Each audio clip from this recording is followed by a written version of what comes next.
This car looks like a UFO. Yeah, it's electric, man. we're off-roading with electricity. I've got the suspension in its highest setting. Well, that's a tire.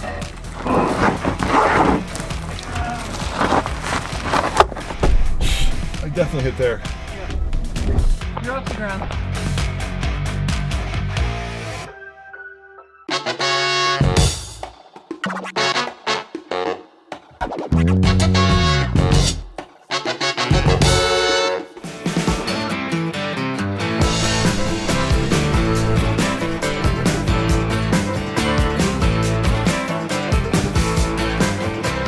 Hey guys, if you've been watching our Tesla Adventure X series, you know that we're trying to take that car and turn it into not only a towing rig, but an adventure overlanding rig. And to do that, it has to go off-road.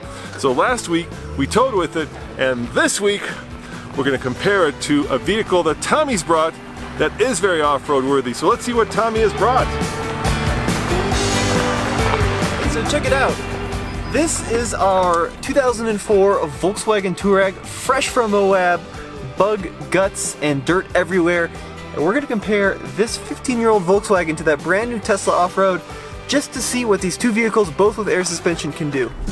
So on this trip, we've been averaging a whopping, get this, 1,828 watt hours per mile. This has got to be some of the highest consumption I've ever seen. I'm surprised that my feet aren't getting hot.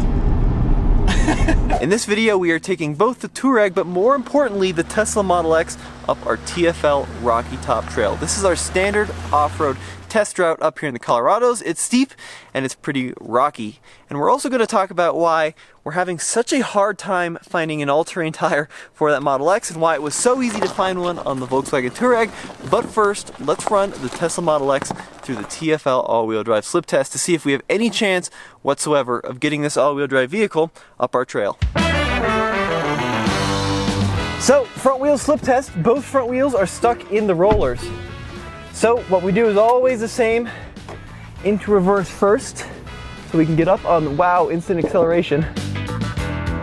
And then into neutral, foot off the brake, let the car settle, and then into drive. Now there's not really an off-road mode to put the Model X into, it's just normal traction control on. There is a slip start we'll play with if we get stuck, and I do have air suspension on the high setting, just for a little bit of extra clearance. So into drive, a little bit of throttle. Okay, so just like that, the rear wheels pulled us off. No problem whatsoever with the front wheels stuck. And now we have a bit of an issue because Tesla doesn't actually publish anything on how the all-wheel drive system works, how the traction control system works, so it's all kind of speculation done online. Now I have read that the rear motor in a Model X is more powerful than the front. So what's gonna happen if we get the rear wheel stuck? Is the front motor gonna be able to pull us off? Let's see. Let her settle. And now into drive. So, tiny bit of throttle. Oh yeah. That tells me that the front wheels are engaged right off the bat when you go to accelerate, which is great for if you're stuck in the snow or you're trying to get through a little bit of a sandy patch. So next up is the diagonal slip test. What this means is the front left and the rear right are gonna be stuck. And this is usually a pretty big issue for vehicles with open diffs because power always goes the path of least resistance, or maybe I should say torque. So essentially the wheels and the rollers will spin and spin, and then the wheels with traction will just do nothing. So what we need here is for the brakes to engage to send power to the wheels with traction. Let's see if that works. Into drive, just a little bit of throttle. There you go. So we had a little bit of spinning, and then the brakes engaged and pulled us right off. That's exactly how it was supposed to work. Next up though is the most difficult of our tests, the three-wheeled slip test.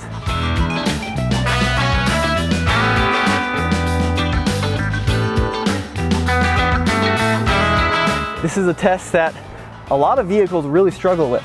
Come on. Okay, then into neutral. I am on a little bit of a hill. Let the vehicle settle, and just a little bit of throttle. Traction control light is flashing, but we made it off, so very impressive result. Let's try it one more time. Make it even a little bit harder by putting the front wheel as the one with traction. Come on, Tesla. A little bit of throttle. Okay, we appear to be stuck. Let me go ahead and engage slip start, which is supposed to help free the vehicle in snow, mud, or sand. Now that seems worse, so let me turn that off. Let me try it one more time. Oh, well, it did figure it out after enough spinning, but certainly wasn't easy, although, hey, we're off. Back to the off-roading. The reason we purchased the Model X and we're trying to turn it into an Overlander is because out of all the electric cars that are on the market today, it has the most range, the most towing ability, and for off-roading, it has air suspension, just like that Touareg. So in order to go off-road, you need to have good approach, good departure, and good breakover angles. And with air suspension, that is one of the keys to achieving good numbers in all three of those measurements. So let's see just how high it goes. I believe in its super high height, it goes up to 8.7 inches of ground clearance. And let's see how that compares to the Touareg. That Tesla actually has 5 different suspension height settings. Very low, low, standard, high, and very high. The Volkswagen Touareg has 4, ranging from load level all the way up to extra off-road level. So 4 is less than 5, but I think we can demonstrate something very important here, because in the Touareg's lowest setting, Volkswagen says I have just under 6.3 inches of ground clearance, but in its highest setting, well, I'll let the difference show itself, because while the Tesla may get lower than the Volkswagen can get way higher than the Tesla.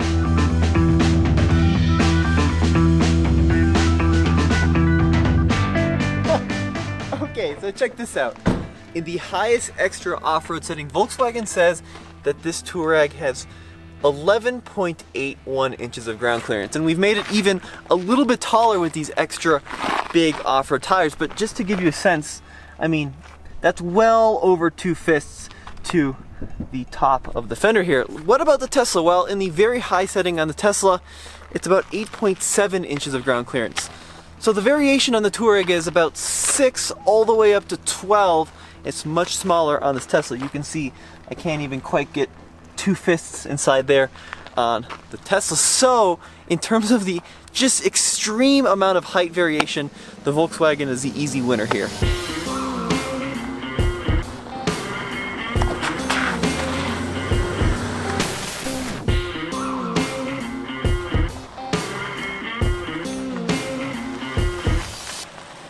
Currently, Tesla builds, as you know, 3 cars. They build the Model X, the Model S, and of course the Model 3. And out of those 3, this is actually the only one that Tesla says can go on dirt roads like this. But there are 2 other cars that directly compete with this Model X that are actually much more off-road worthy. Number 1 is the Jaguar I-Pace, which I've actually driven off-road. I drove it, believe it or not, through a river in Europe. And there's the brand new Audi e-tron, which also directly competes with the Model X.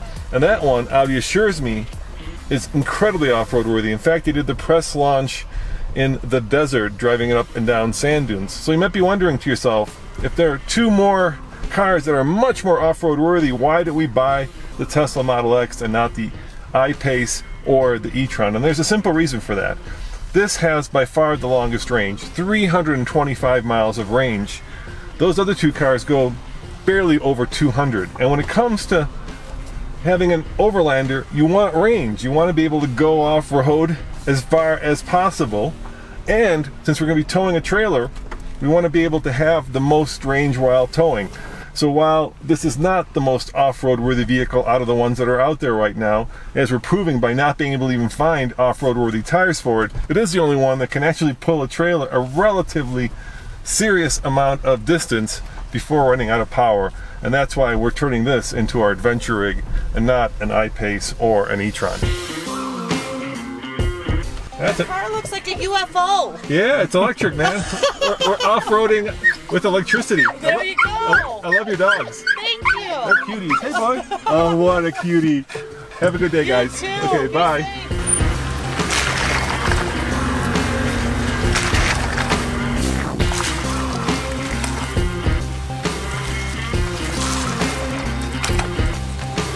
besides ground clearance, the biggest improvement you can make to a vehicle's off-road worthiness is right here. It's just a better set of all-terrain tires. Now you can tell we've put on some BFG KO2s onto the Touareg, and we would really love to do the same thing, get some all-terrain tires on the Tesla, but that is proving to be very difficult, and it starts with right here. If you look under the suspension, you'll see that there's a suspension member that actually pokes out over the top of this tire, making it impossible to actually put a bigger, should I say taller tire on the Tesla. That's the first problem. The second problem is that these tires are staggered, and what I mean by that is this tire isn't as wide as the rear tire. Then there's a problem with the 20-inch wheels. You cannot currently buy a set of all-terrain tires that fits this Tesla with these 20-inch wheels. But to better explain the technical issue, I'll have Tommy tell you about it. What I have here is the original wheel and tire off of our Volkswagen Touareg. It's a 255/55 R18. It's a 29-inch tire in diameter, which you actually find is the exact same diameter as what you'll find on the Tesla. The Tesla's a 265/45 R20. Now you'll notice over here in the Volkswagen that we have a much bigger tire, a 32-inch tire. And how do we get a 32-inch tire on this Volkswagen? Well, we started off by fitting a smaller wheel, a 17-inch wheel. And because we don't have any issues with clearance in terms of the suspension, we could go pretty much as big as we wanted here on the tire, within reason. But on the Tesla, we're really stuck, because I tried doing the same thing that we did on the Touareg. Now, obviously, you can't find a BFG in a 265/45 R20. It just doesn't exist. They don't make a off-road tire in this low profile. So, naturally, why don't you just shrink the wheel? Well, on the Tesla, you can only go to about a 19-inch wheel, because anything smaller and you'll run into clearance with the brakes. So great, go down to a 19-inch wheel. Well, that only allows you to go up to about 255/50 R19. And you still can't get off-road tires in a 255/50 R19. And if you go any higher, any higher to get any additional sidewall so you can start getting into the off-road tire diameters, you're gonna run into issues with the suspension. So we're just completely stuck. I do have one idea, because there is one tire made by one manufacturer in one tread pattern that might fit a 19-inch wheel. So we're gonna have to try that next.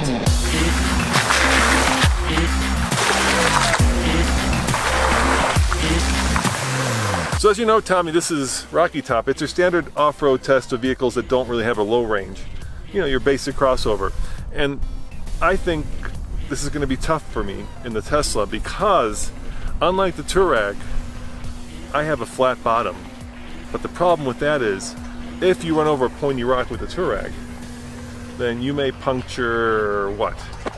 Well, you could potentially puncture the transmission, you could puncture an oil pan, maybe a gas tank if you're super unlucky, but on the Volkswagen, it's all so tucked up underneath the body, you'd have to be going over some pretty serious terrain before you'd even come close to hitting a gas tank. Yeah, I, on the other hand, have a flat bottom that's all batteries. And you put a pointy rock through that battery, and we're going to be calling the fire department. Yeah. So why don't you go up in the Touareg, see how it does, and then I'll try going up in the Tesla. And if I feel like I'm going to be punching a hole through a battery, I'm just going to give up. I'm calling it, because we don't have any underbody protection, at least not yet. That's part of this series. Yep. Before you comment how this is a stupid comparison and how these vehicles are just too different for off-roading, keep this in mind. Neither of them have permanent mounted tow hooks, neither of them have skid plates, they both have independent suspension, they both have air suspension, they both have all-wheel drive. And for this test, I'm not going to use low range because the Tesla doesn't have it, and I'm not going to use my rear locker.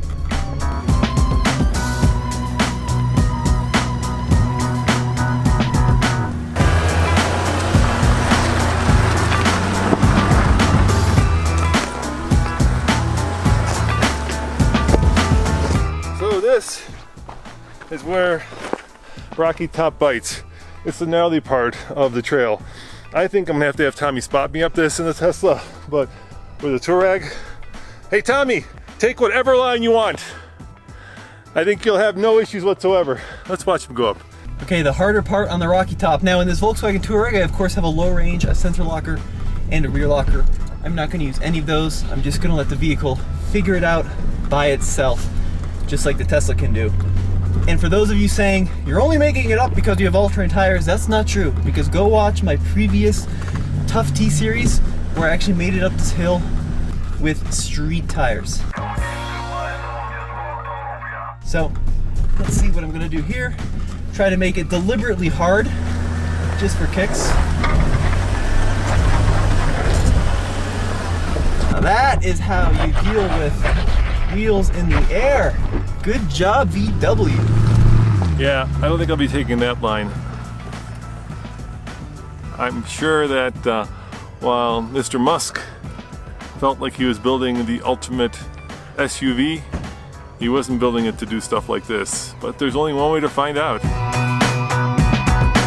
So first dirt, let's talk about the good, the bad, and the ugly. The good is that I have instant torque, so I really don't need a low range.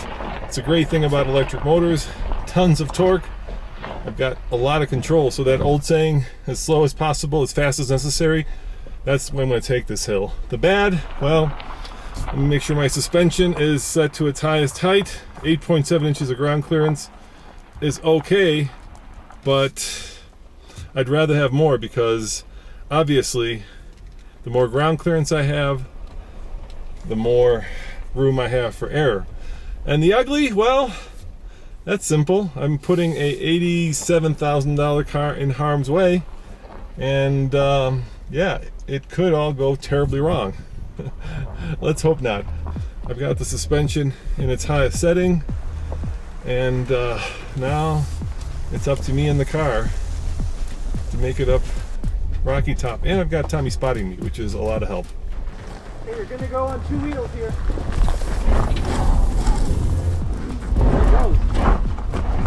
I figured it out. Yeah, there goes the traction control. Oh, I smell tire. Okay, this one you're gonna want to stay right. Okay, staying right. Nice and slow. A little slower, please. Just so I can see. Yep, that looks good. Right where you're at. I think if we take this slow, Tommy, we can do it. Yeah, I guess so. Uh-oh. Ooh. Figured it out. Figured it out. I also got wrong tires. Really, I think with some good tires, this would be a lot easier, but here comes a really hard part. Okay, so up this obstacle, the traction control system figured out what was in the air. It broke those wheels and sent power to the wheels with traction. It actually worked pretty well and pretty fast. So let's get to the hard part now. All right, park assist chimes are off, so now we're really off-road ready. Okay, so this is a part I didn't even think about in the Touareg because I have so much ground clearance, but even in very high suspension setting, I'm a little bit worried about this, so we're gonna take it super slow.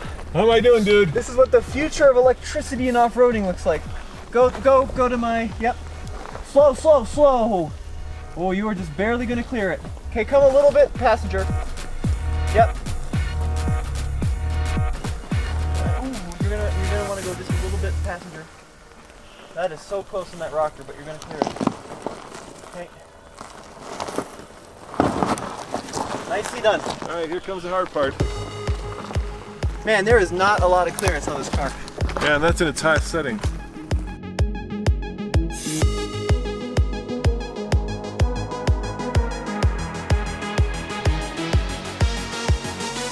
This is not, you know, the Rubicon Trail, but even still slow. Okay, power it up, you're good. Nice and slow. I mean, look how close that rocker is to hitting even that mild stump. Nice.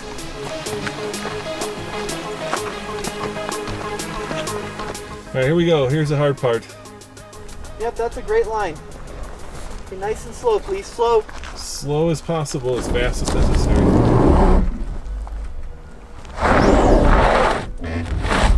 Okay, nice and slow. I know. Okay, halt, stop.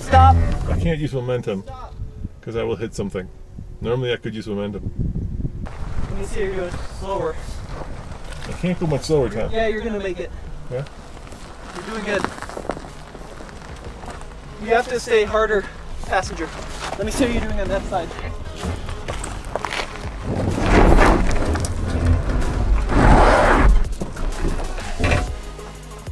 Try it again. You're good. I think it's stuck. I'll try one more. It doesn't smell good. Well, that's the tire.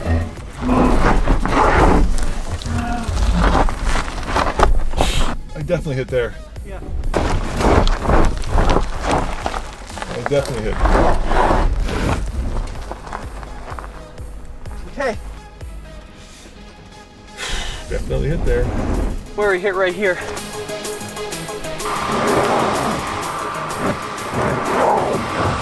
Oh, it's not working. Stop. Okay.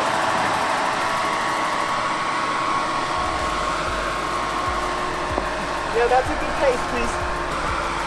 Nice and down, Dad.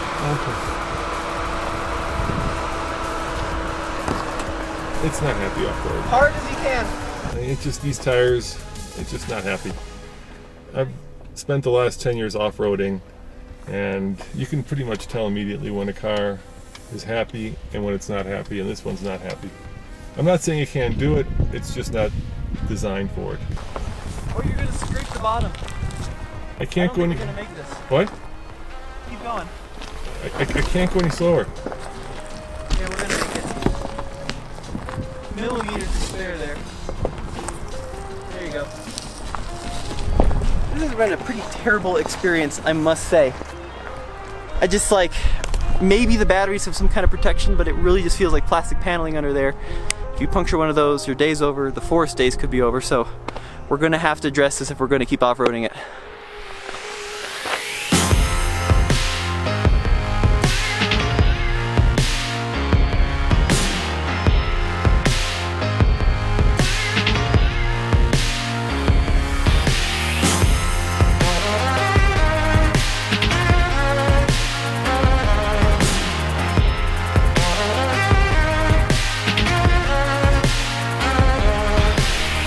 So is Model X or Adventure X any good off-road?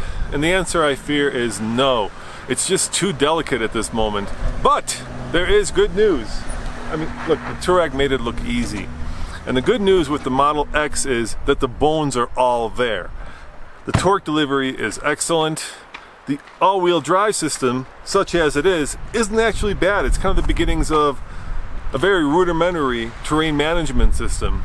And it's got plenty of power and plenty of control, and that's the basis to having a good off-roader. So I think with a little bit of work, Tommy, if we can find some tires, if we can get some protection, we can actually make it an off-road worthy vehicle. Right now, my call is that it's much more of a soft roader than an all-roader. What do you think? Well, I would call it beyond a soft roader, because we've taken some pretty soft roader vehicles like the RAV4 Hybrid up here. Yeah. And I really don't trust the underbody protection on this vehicle. And maybe it has some, but from what it looks like underneath there, if you puncture a battery, your day is done, and so could the forests. Yeah, so we did make it to the top, but with a little help from my friend. As always, this is Roman. And Tommy, go back to tflcar.com for more news, views, and of course, Tesla Adventure X off-road reviews. I think we're the first ones to actually take it seriously off-roading, Tommy. I mean, you know, people have taken it like down a muddy field or in some snow or in some sand, but this, you know, this is Colorado off-road. We just drove up a mountain.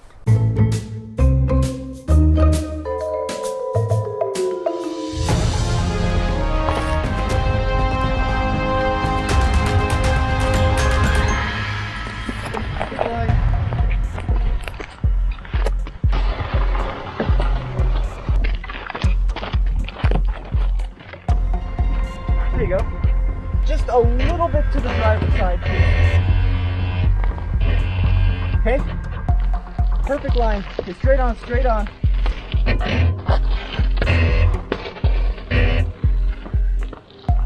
Hey, that worked. Start coming my way just a little bit. That's a great line.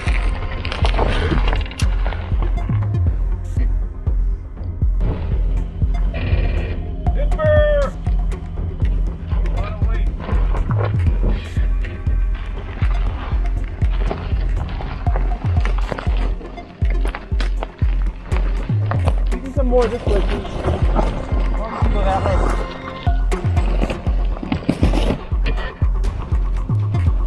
That was one way to do that.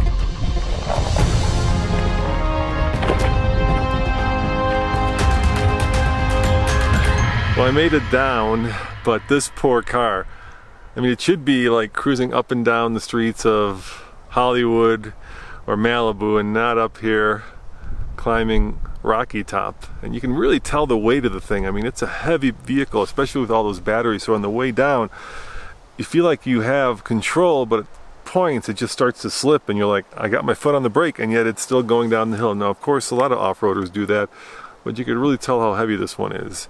So the bones are good. I love the fact that it's super quiet. I love the fact that it kind of feels like it's at one with nature. But as a off-roader, there's still a way to go. We have noticed something pretty crazy here. Going up our Rocky Top hill, our consumption has been off the charts. Literally, we've been averaging over 1,500 watt hours per mile, which is almost as much as we were averaging towing 4,500 pounds up the Ike Gauntlet in the previous video. Our projected range, if we use the last 5 miles as a baseline, is just 37 miles.